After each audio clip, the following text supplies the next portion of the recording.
Hello bachcho, welcome to our class in standard 6th.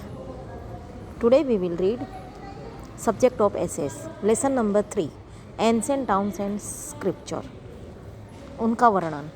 Ancient time के town, ancient यानी पुराने ज़माने के शहर, पुराने शहर और उनका वर्णन. तो आज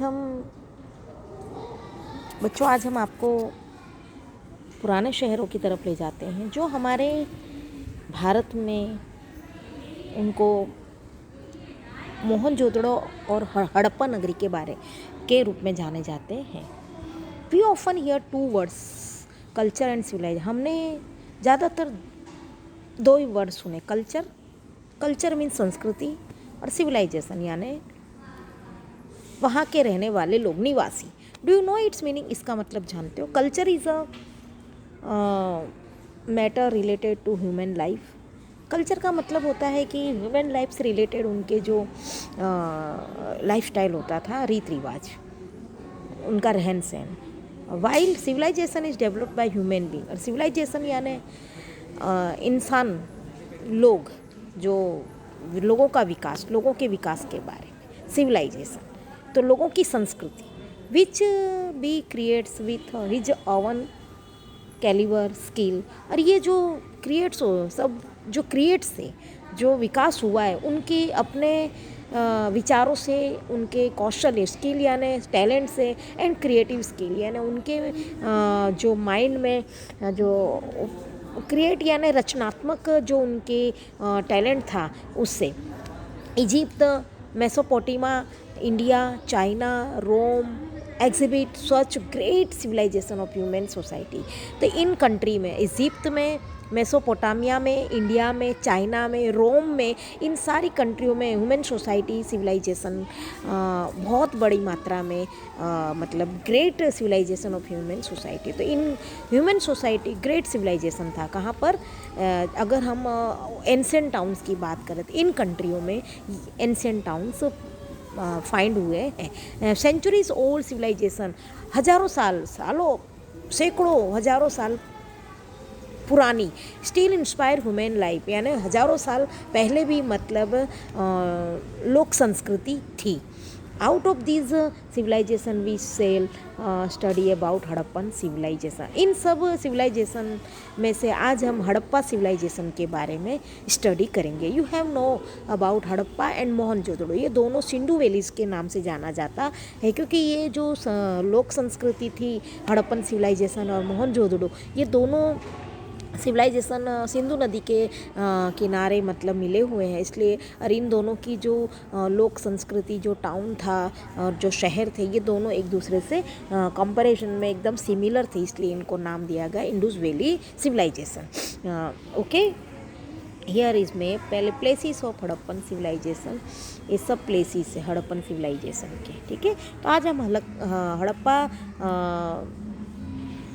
हड़प्पा संस्कृति के बारे, लोक संस्कृति के बारे में एकदम ब्रीफली हम लोग जानेंगे.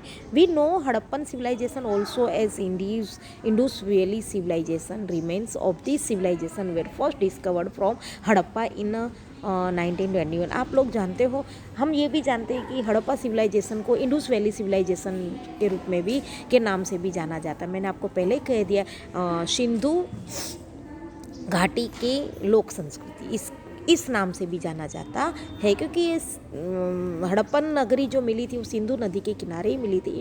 इंडस यानी सिंधु नदी. Remains of this civilization where, और ये सबसे पहले इसके जो रिमेन्स मिले थे, रिमेन्स यानी अवशेष, रेमिनेंट्स बोलते हैं, वो हमें 1921 में जब डिगिंग हुई थी तब डिस्कवर हुए थे इसके रिमेन्स यानी अवशेष.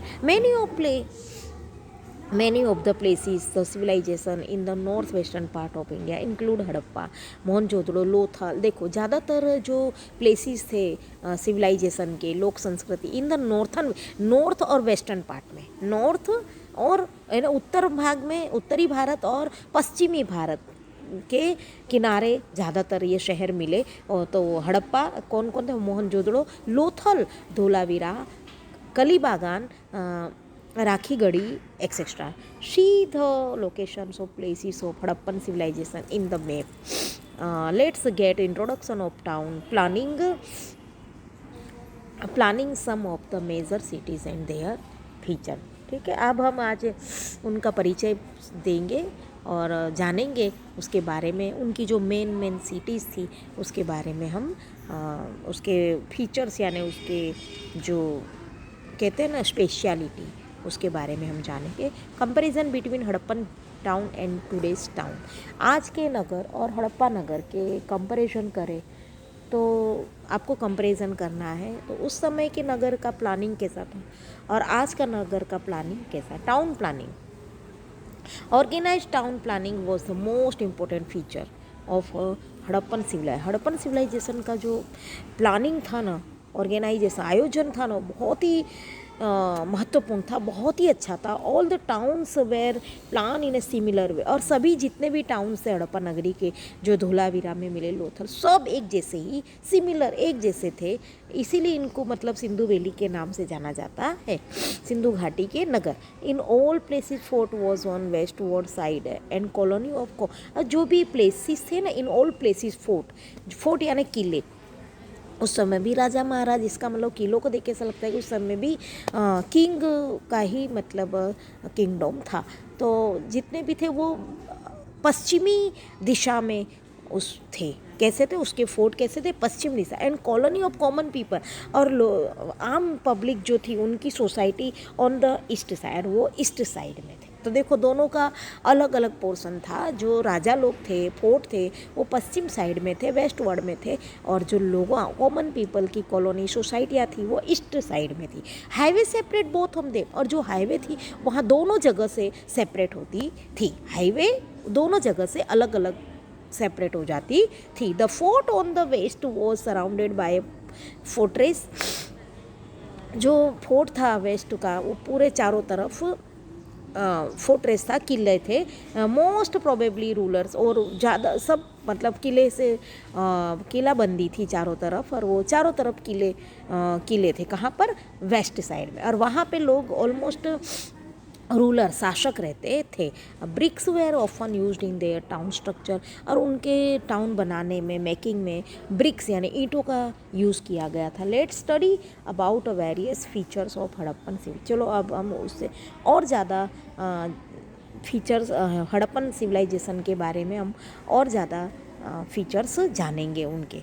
तो main features of Harappan civilization was their organised house arrange. तो मेन जो फीचर था, मेन जो उसकी क्वालिटी थी, वो घर का प्लानिंग कैसा उन्होंने अरेंजमेंट किया था, हाउसेस कैसे बने गए थे, और उनके लिए कैसा सिस्टम था, उनका प्लान कैसा था, इसके बारे में हम जानेंगे। Houses were constructed on high platform. जो घर बने हुए थे ना वो ऊंचाई में बने हुए थे, ताकि कभी ऐसे फ्लड आवे या कोई भी पानी का प्रॉब्लम हो तो घरों में पानी न भरे। तो उसका जो प्लेटफॉर्म था वो हाई कैसा था, हाई, काफ़ी ऊंची स्थानों पर घर बने हुए थे, to protect them from flood and dampness. जब बाय द वे कभी कोई फ्लड, मैंने पहले कहा, बाढ़ वगैरह आवे तो उससे वो ऊंचाई के स्थान पर घर बने होंगे तो वो बाढ़ से बचाए जा सकते हैं। One of the features of houses of Harappa was that the main gate open in the lanes rather than toward the main road. अब वो क्या था, उनका जो ज़्यादातर जो मेन गेट थे ना वो कहाँ साइड खुलते थे, toward the main road rather than, मतलब जो लेन्स होते रास्ते की साइड खुलते थे, मेन रोड की साइड नहीं थे। उनका जो मेन जो रास्ता था उस साइड उनके दरवाजे खुलते थे। ज़्यादातर दरवाजे घरों के मेन जो लेन्स बोलते हैं ना, रास्ते की तरफ दरवाजे खुलते थे, मेन रोड से कम खुलते थे। Here single and double storey houses were, यहाँ पे हड़प्पन नगरी में हमें डबल स्टोर यानी डबल मंजिल वाले घर और सिंगल मंजिल वाले घर दिखाई देते हैं। रोड्स वे वेरी कंफर्टेबल, वहाँ के जो रोड्स थे ना वो बहुत ही सुरक्षित थे। There were 2 highways in the city, और वहाँ पर 2 हाईवे थी। मैंने आपको पहले ही कहा कि एक तो जो राजाओं के जो प्लेस थे, फोर्ट थे, वहाँ से एक हाईवे सेपरेट होती थी, और एक जो कॉमन पीपल के जो घर थे हाउसेस से, वहाँ से जो सोसाइटियाँ थी वहाँ से एक हाईवे सेपरेट हो। इसलिए एक सिटी में 2 हाईवेज अब थी, one of which connected north and south, दोनों कहाँ कनेक्ट, वन ऑफ विच, एक नॉर्थ और south and the other connected east, एक नॉर्थ और साउथ के साथ कनेक्ट थी और दूसरी ईस्ट और वेस्ट के साथ कनेक्टेड थी। Here streets were parallel to the main road, यहाँ पे जो स्ट्रीट्स थे, जो रास्ते थे, वो मेन रोड के साथ सीधे आगे जाकर मेन रोड के साथ कनेक्टेड थे। Roads intersected each other at a right, और जो रोड थी वो एक दूसरे के साथ राइट एंगल से जुड़ी हुई थी। Roads and streets were organised in such a manner that the whole town could be divided into square and rectangular section. अब रोड और जो रास्तों का जो इन लोग ने प्लानिंग किया था पूरे से इस तरह से था कि वो चार तरह से रेक्टेंगुलर सेक्शन में वो यानी मतलब वो चारों तरफ से एक दूसरे के साथ जुड़ जाते थे। रेक्टेंगुलर से स्क्वायर बनता था, कैसा बनता था उनका, आयताकार स्क्वायर में चारों बने हुए थे। Evidences of night light system has also been obtain on public road. आपको पता है वहाँ पे कुछ वो भी मिले हैं, क्या ऐसे सबूत भी मिले हैं कि पब्लिक रोड्स में लाइट सिस्टम भी था उस समय, नाइट लाइट सिस्टम भी उस उन एंशिएंट टाउन्स में नाइट लैम्प भी थे, मतलब नाइट लाइट का सिस्टम भी था। There was highly developed and systematic system for disposal of water in Harappan civilization में पानी का डिस्पोजल यानी जो वेस्टेज था, पानी का वेस्टेज जो, तो उसको भी रिलीज़ करने के लिए सिस्टमेटिक सिस्टम था। इतना अच्छा सिविलाइजेशन था वहाँ पे, उनका जो प्लानिंग था उस समय आज के डेट से भी अच्छा, इट वाज मतलब better than on that time, because उस समय पानी की जाने का व्यवस्था जो की गई थी वो काबिल तारीफ़ थी। और सिस्टम बहुत ही सिस्टमेटिक सिस्टम से पानी का रिलीज़ करने का उन्होंने जो वेज बनाए थे बहुत अच्छे बनाए थे। अभी हम बताऊंगी और कैसे बनाए थे। The water from each house flowed into small sewer, हर घर का जो पानी बहता था वो छोटी से, उसके लिए छोटा सा सीवर यानी गटर लाइन पाइप, छोटी गटर पाइप थी। And from small sewer to the large, और फिर वो छोटी गटर पाइप में से बड़ी गटर पाइप में उसका कनेक्शन जोड़ा गया था। हर घर से छोटी पाइपलाइन निकली थी पानी रिलीज, डर्टी वाटर रिलीज़ के लिए, और उसके बाद वो छोटी सीवर यानी गटर, उससे वो बड़ी गटर से कनेक्टेड थी। Water from large sewer flowed out of the city, और जो बड़ी गटर जो थी वो बाहर सिटी के बाहर बहती थी। A public bath has been found in Mohenjodaro, जो जैसे हड़प्पन ऐसे ही मोहनजोदड़ो है, उसमें भी पब्लिक बाथ यानी कहते पब्लिक यानी सार्वजनिक स्नानागार, जो बाथ होते हैं पब्लिक बाथ, वो फाउंड किए गए मिले हैं in the centre of this, बीचों बीच में। Public bath is a pond for bathing. जो प्लान जो टाउन था ना, सिटी नगर योजना ऐसी थी कि उसके बीचों बीच में एक पॉन्ड बनाया गया था, पब्लिक बाथ, वो पॉन्ड के रूप में था। और वहाँ पे सब लोग मतलब सेंटर में था पब्लिक पॉन्ड, और वहाँ पे मतलब उसको बोलते पब्लिक स्नानागार, तैरने के लिए नहाने के लिए पब्लिक पॉन्ड भी बड़े बड़े बनाए गए थे। There are steps arranged on both the sides to get into the pond. अब वो जो स्विमिंग पूल जैसा था उसके दोनों साइड स्टेप्स यानी सीढ़ियों का भी व्यवस्था की गई थी उसके अंदर जाने के लिए भी और उससे बाहर आने के लिए भी। There are changing rooms around the pond, pond के चारों तरफ चेंजिंग रूम भी था, किसी को क्लोथ चेंज करना हो, ड्रेस चेंज करना हो तो उसके लिए चेंजिंग रूम भी बने गए थे। This public bath would have been used on festival और रिलीजियस ओकेशन। जब ये पब्लिक बाथ जब कोई ऐसे धार्मिक प्रसंग होता रहा होगा या कोई त्यौहार होता होगा तो उसमें इसकी यूज़ किया जाता था पब्लिक बाथ को। इन एडिशन इसके साथ साथ to this parallel houses use to assembly halls have also been found in the Mohenjodaro township में। असेंबली हॉल भी, घरों के साथ साथ असेंबली यानी बहुत बड़े हॉल, जो बैठक समितियां होती है ना, वो भी मतलब बड़ी बड़ी बैठक हॉल भी दिखाई दिए हैं, बनाए गए। Harappa is an archaeological site located in Montgomery district of Punjab. और जो हड़प्पा इज एन एक आर्कियोलॉजिकल साइट है जो वो कहाँ पर लोकेटेड है, मोंटोगोमेरी डिस्ट्रिक्ट ऑफ पंजाब में। आज की तारीख में वो करेंटली इन पाकिस्तान, आज की तारीख में जो मोंटोगोमेरी है वो कहाँ पर है, डिस्ट्रिक्ट पाकिस्तान में। वहाँ पे भी एक site, Harappan site, archaeological site वहाँ पे भी है। Harappa must have been the main town of Indus valley civilization. Harappa भी एक बहुत महत्वपूर्ण टाउन था, कहाँ का, इंडस वैली सिविलाइजेशन का। The main feature of Harappa is its granary. उनका जो मेन हड़प्पा का जो फीचर्स था ना, क्वालिटी, वो उसकी ग्रेनरी थी। ग्रेनरी यानी ग्रेन, वो अनाज मतलब फसल। उनके अबाउट 12 ग्रेन स्टोर, और वहाँ पे 12 grain store have been found on the bank of river Ravi. Ravi नदी के पास 12 ग्रेन स्टोर पाए गए हैं, जहाँ पे भंडार, गोडाउन, जहाँ पर वो लोग अनाज का संग्रह करते थे।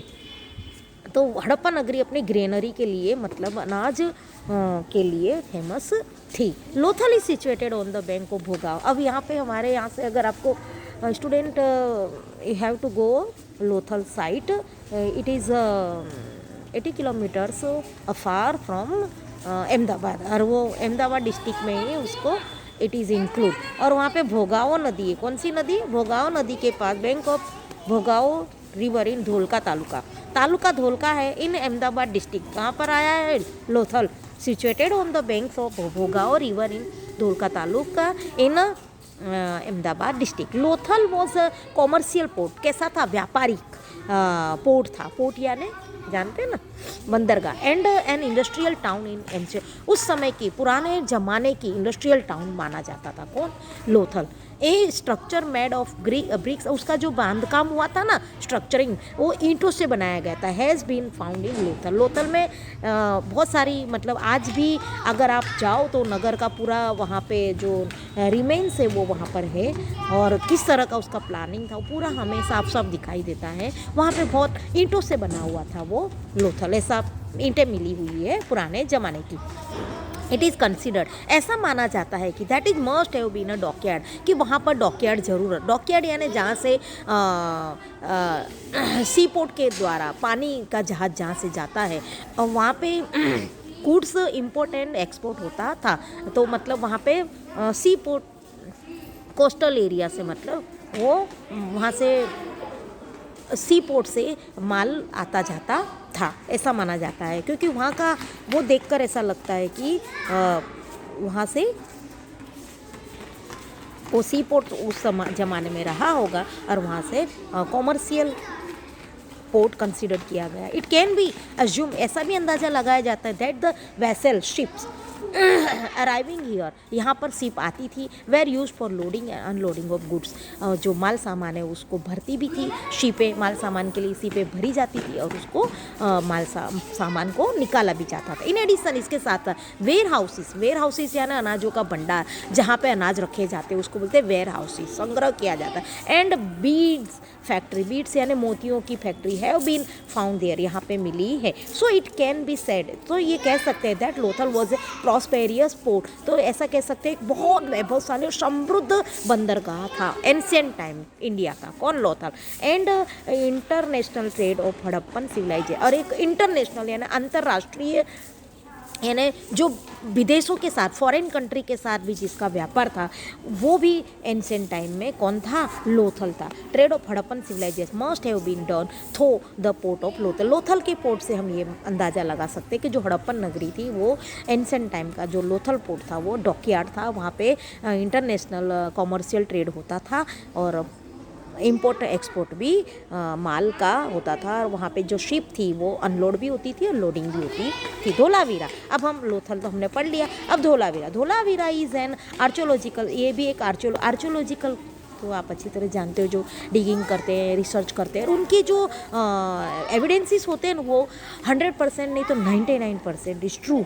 ओके, तो जो भी वो लोग हमें एविडेंस देते हैं, जो भी हमें नॉलेज देते हैं archaeological, it is a fact of 99%। Okay, Dholavira is place an archaeological site located in the Khadir Bet area in Bhachau, ये भी गुजरात में है, Bhachau taluka in Kutch. District generally the Harappan town are divided into two part. Generally जो हड़प्पन नगरी थी वो टू पार्ट्स में डिवाइडेड थे, बिलेटरल यानी two parts, while the town of Dholavira is divided into three part. लेकिन जो धोलावीरा टाउन था वो थ्री पार्ट्स में डिवाइड था। ऐसे जनरल ऑलमोस्ट तो हड़प्पन नगर थे वो टू पार्ट्स में थे, लेकिन जो धोलावीरा है वो थ्री पार्ट्स में, ट्राइलेटरल यानी थ्री पार्ट्स में डिवाइडेड थे। सिटेडेल फोर्ट, अपर टाउन और lower town. The main speciality of Dholavira town is rain water harvesting. जो हार्वेस्टिंग यानी उसको संग्रह करना, बारिश के पानी जो होता था उसका संग्रह करने का सिस्टम था। और एंड बहुत बड़ा स्टेडियम पाया गया है कहाँ पर, धोलावीरा में। तो यहाँ की जो स्पेशल मेन स्पेशलिटी थी मतलब इरिगेशन समझ लो, वो मतलब रेन वाटर को किस तरह संग्रह करना, किस तरह उसको स्टॉप करना, वो सिस्टम धोलावीरा में मिला है। और वहाँ पे बहुत बड़ा स्टेडियम भी वहाँ पर पाया गया है। कालीनबाग टाउन ऑफ राजस्थान, ये जो कलीबाग है वो राजस्थान में है। Was the headquarter of agricultural revolution in Harappan civilization. इसको माना जाता है कि ये जो कलीबागान जो था राजस्थान में वो एग्रीकल्चर रेवोल्यूशन का क्या था, हेडक्वार्टर था। क्या था, headquarter. The remains of farms, यहाँ के जो फार्म्स जो खेत है उसके जो अवशेष है वो यहाँ पे ये प्रूफ करते हैं कि यहाँ पर हेडक्वार्टर एग्रीकल्चर का जो भी एग्रीकल्चर का जो भी व्यापार होता था उसका जो मेन हेडक्वार्टर था वो कालीबागान था।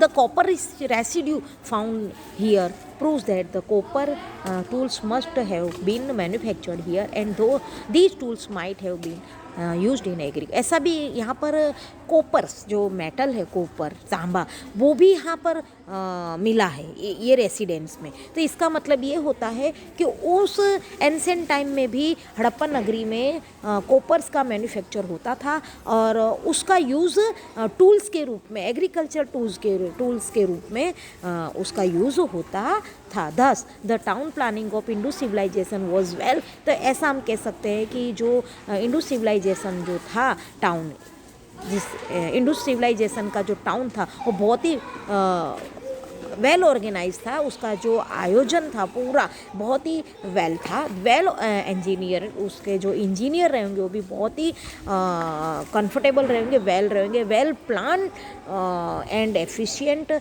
बहुत अच्छा मतलब समृद्ध है और रिच रहा होगा और इंटेलिजेंट रहे होंगे। It is a wonderful reflection of the governing power. उस समय जो सरकार रही होगी उसका जो पावर रहा होगा उसका भी एक बहुत ही अच्छा मतलब उसकी भी एक बहुत अच्छी इमेज रही होगी। उसका जो शासन रहा होगा वो भी बहुत ही उसकी जो रिफ्लेक्शन दिखाई देता है, it is very good reflection. उस समय के जो लोग रहे होंगे उनकी सुख सुविधा का ध्यान रखा गया होगा और ऐसा लगता है वो टाउन प्लानिंग देखकर ऐसा लगता है कि उस समय के जो सिविलाइजेशन रहा होगा बहुत रिच सिविलाइजेशन रहा होगा। No one they on that time sorrow and सब मतलब वेल सेट रहे होंगे। द इंटेलिजेंस देखो, उनकी बुद्धिमत्ता, उनकी जो माइंडेड, उनका जो ब्रेन है वो intelligence of the engineers and craftsman of the craft, उनकी जो दिखाई देती है उस जो आयोजन है वहाँ नगर का, उसमें इंजीनियर्स की और कारीगरों की और आर्टिस्टों की कामगिरी, उसकी बुद्धिमत्ता उसमें झलकती है और उसकी रिफ्लेक्शन उसमें बहुत वंडरफुल आश्चर्यजनक रिफ्लेक्शन उसमें दिखाई देता है। राजाओं का भी, राजा भी बहुत अच्छे रहे होंगे और वो भी अपनी प्रजा का पूरी तरह से ध्यान रखते होंगे और उस समय की जो सिविलाइजेशन रहा होगा बहुत ही वेल रहा होगा, रिच रहा होगा। Now come at the economic life in Harappan civilization. वो उस समय की आर्थिक स्थिति, उनकी जो व्यवस्था और उनकी लाइफ कैसी रही होगी, उनका ऑक्यूपेशन क्या रहा होगा। ओके, अब हम उनकी आर्थिक लाइफ के बारे में बात करेंगे। People of Indus valley civilization were engaged in various economic activities. अब वो इंडस वैली के जो लोग थे सिविलाइजेशन के, वो लोग किस में बिजी थे, एक्टिविटी लाइक एग्रीकल्चर, कौन कौन सी, और लाइफ स्टॉक रेयरिंग यानी पशुपालक, ट्रेड व्यापार, सिल्क इंडस्ट्री इन एग्रीकल्चर। अब सिल्क इंडस्ट्री में एक्टिवेट थे वो लोग। उनकी एक्टिविटी मेन किस में थी, एक तो एग्रीकल्चर में थी और लाइफ स्टॉक रेयरिंग यानी पशुपालन व्यवसाय और व्यापार, और सिल्क इंडस्ट्री, सिल्क यानी रेशम उद्योग। इन एग्रीकल्चर दे प्रोड्यूस, अब एग्रीकल्चर में दे वो क्या क्या उत्पादन करते थे, they produce crops like wheat, गेहूँ, मेन तो गेहूँ, वीट, बार्ली, धान, बार्ली मीन्स धान, पीज, दालें, सेसम, ये होता है सेसम यानी तिल, मस्टर्ड एक्सेट्रा, ये सब का वो लोग प्रोड्यूस करते थे। They used plough to plough the land, और वो लोग हल का यूज़ करते थे, हल लगाने के लिए, जो ज़मीन में हल लगाते थे ना उसमें वो हल का यूज़ करते थे। दे रेयर्ड एनिमल्स लाइक, वो लोग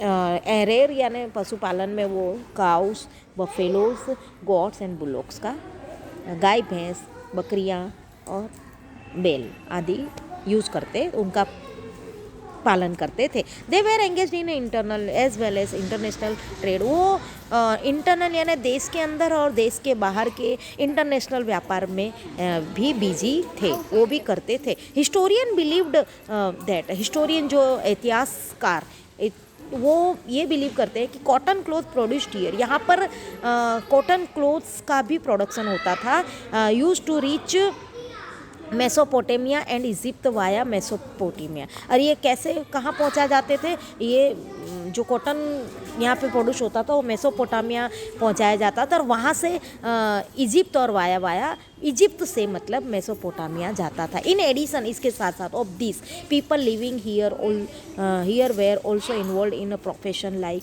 पोटरी, अभी और भी इधर उधर के प्रोफेशन में लोग इन्वॉल्व थे, शामिल थे, जैसे कि पोट्री यानी अर्थन पोट्स बनाना, मेटल वर्क, मेटालिक वर्क भी करते थे, बीड मेकिंग, मोतियों की मेकिंग भी करते थे, स्कल्पचर यानी जो कहते हैं ना स्टोन कार्विंग, मूर्ति बनाना, उसको बोलते हैं स्कल्पचर, एक्सेट्रा, इन सभी वर्क में ये बिजी थे।